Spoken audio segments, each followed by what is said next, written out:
पंचतंत्र की कहानी। भालू और मेंढक। बहुत समय पहले की बात है। एक जंगल में एक बड़ा सा भालू रहता था।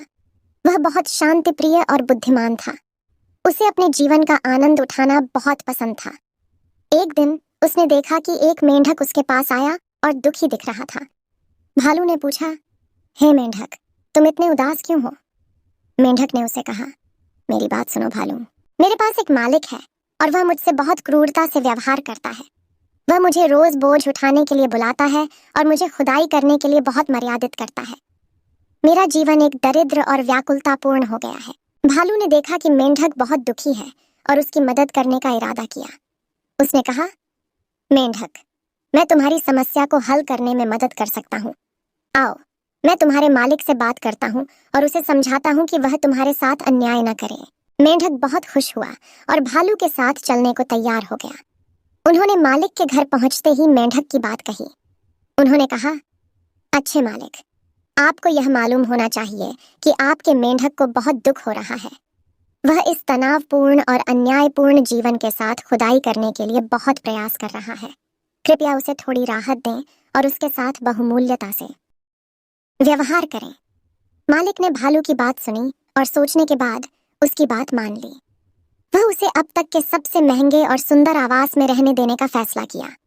मेंढक अब खुश रहने लगा और अब वह खुदाई करते समय थोड़ा भी असहज नहीं महसूस कर रहा था। एक दिन मेंढक ने देखा कि उसका मालिक एक शेर की गर्दन पर एक लाल रंग का चटकला बांध दिया है। मेंढक ने यह देखकर चौंक गया और भालू से पूछा, भालू, यह चटकला क्या है? क्या यह शेर के लिए कोई खतरा नहीं है? भालू ने हंसते हुए कहा, मेंढक, यह चटकला शेर के लिए बिल्कुल नहीं हानिकारक है। वास्तव में यह शेर की ध्यान बांधने की चीज है। जब शेर इसे देखेगा तो वह अपने आप को बहुत बड़ा और शक्तिशाली समझेगा। यह चटकला उसके व्यक्तित्व को बढ़ावा देगा। मेंढक ने यह समझा और चटकले का देखभाल करना शुरू कर दिया। उसने ध्यान से चटकले को सजाया और शेर की गर्दन पर बांध दिया। जब शेर ने इसे देखा तो वह खुश हो गया और अपने आप को बहुत ही महान महसूस करने लगा। धीरे धीरे शेर अपने आप को बहुत अच्छी तरह से खुदरा करने लगा। वह अब बहुत आत्मविश्वासी हो गया था और उसकी आंखों में एक नई ज्वाला थी। उसके मालिक ने खुशी से देखा कि शेर अब उसे अधिक ख्याल रख रहा है और उसे बेहतर खाना दे रहा है। धीरे धीरे मेंढक को यह समझ में आ गया कि चटकला न केवल शेर को अधिक महत्वपूर्ण बनाता है, बल्कि उसे भी एक अहम बनाता है। इस प्रकार मेंढक ने यह सिखाया कि जीवन में आपकी स्थिति और महत्व का आदान प्रदान आपकी खुदरा और आत्मविश्वास पर निर्भर करता है।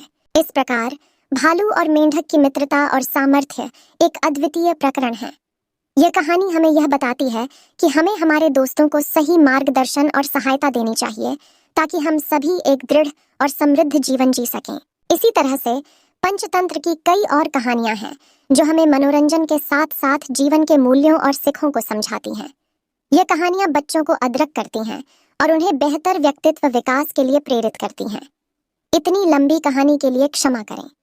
आशा करता हूँ कि यह आपको पंचतंत्र की एक दिलचस्प कहानी से परिचित कराने में सहायता करेगी।